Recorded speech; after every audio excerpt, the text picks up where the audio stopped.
Hello, my name's Colton. I thought I'd do a quick video on swapping a Predator 670 into a Kawasaki Mule.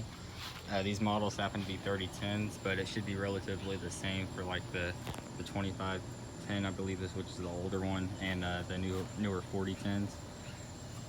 You get started. So the overall dimensions on the Kawasaki on the original liquid cooled 620 is quite a bit smaller than the new Predator.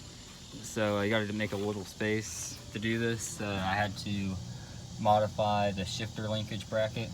It's not pretty, but I mean it works. And I had to cut into the shroud here a little bit. And there's also a coolant line right here from the original radiator. I had to cut that. And I think the only other thing I believe I had to do, so there's two things. I had to move the mounting brackets. I had to move that mounting bracket back this way, because this motor is a little wider, like a little wider that way.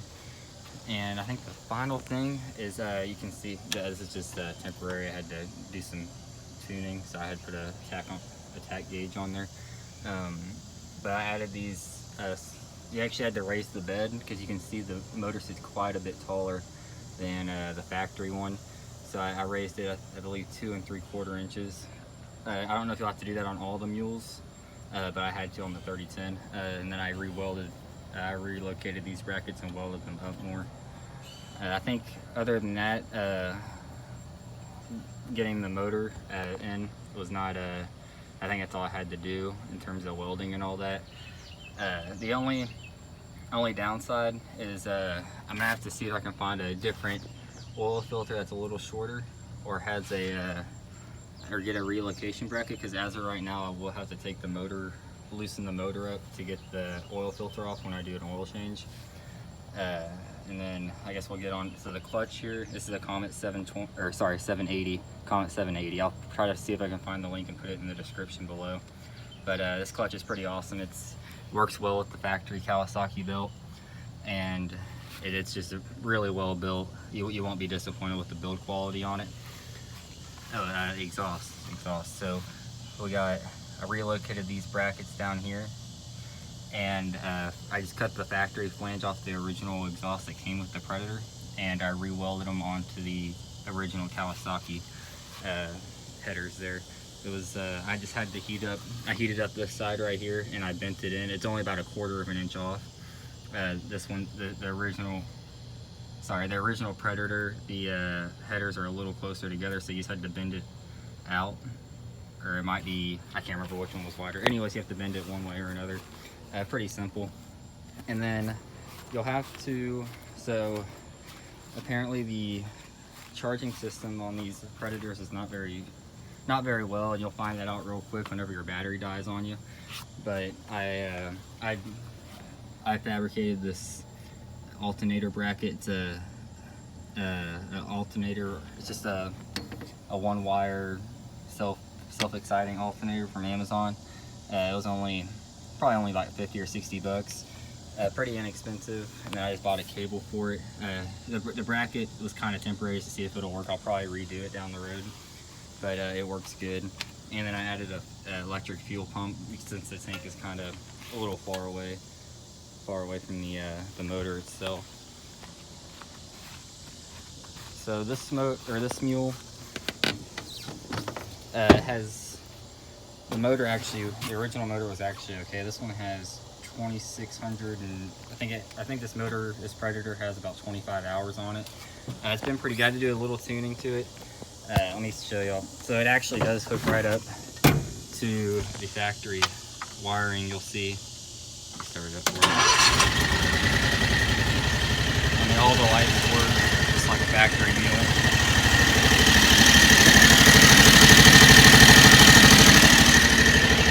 The only thing is there is a small delay when you turn the key off. You'll see it'll take about 3 seconds for it to fill the motor. Maybe a little longer. Sometimes it takes about 5. But all I did was I cut the factory wires and extended them. I can't remember which wire goes to which. I wish I would have wrote it down. But you can see I just ran it right up in here. It looks like the white wire on the ignition for the key will go to that will go to the, or you know what, I might just try to see if I can leave a wiring diagram below for y'all, or maybe I'll make a separate video on that.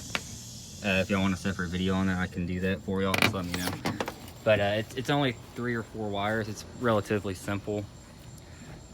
And then the only other thing I forgot was the throttle cable and choke cable. They all hook up to the factory Predator, no problem. You just have to cut the ball end off of the one cable, but you can see it works fine. And then all the 4-wheel drive and all that works just like it should. Other than that though, I mean, it definitely has more power than the stock 620 motor. I would say it's not worth doing the swap unless your factory 620 motor is trashed. I mean, they're pretty solid motors, so I mean, yours is probably fine, but I'd say if your motor's bad and your mule, then it would be worth it. But if your motor's fine, then I'd leave it like it is. I mean, this motor runs really good. This one has 3,100 hours. I mean, it runs really good, doesn't smoke or nothing. But I mean, like I said, I mean, it's up to you. But you'll see this one fills instantly. That's the only really big difference you'll see between the two, is that. But I'd say with this Predator swap, I bought this Predator on Facebook Marketplace for 400 bucks, brand new in the box, so I got a pretty good deal on it. And then the clutch was around 200 to 300, and then just like the alternator and a few small things. I'd say I'd probably have about 800 or 900 into the swap. And then I actually sold the original mule motor, because this original motor was good actually. I sold that for 400 bucks. So I mean, I'm not in it for too much for a brand new motor and everything. So I mean, if you just want something different, then I mean, I'd recommend doing it. But if your motor runs perfectly fine, I'd say just leave it how it is until it blows. But other than that, I mean, there's not too much else to say about it.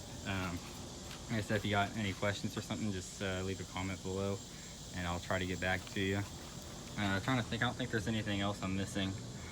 I think that's it. You can see that how the original oil filter was mounted on the front. If I do find a solution to that, I'll let y'all know. But other than that, that's pretty much all I have to say. Thank you for watching, and have a good day.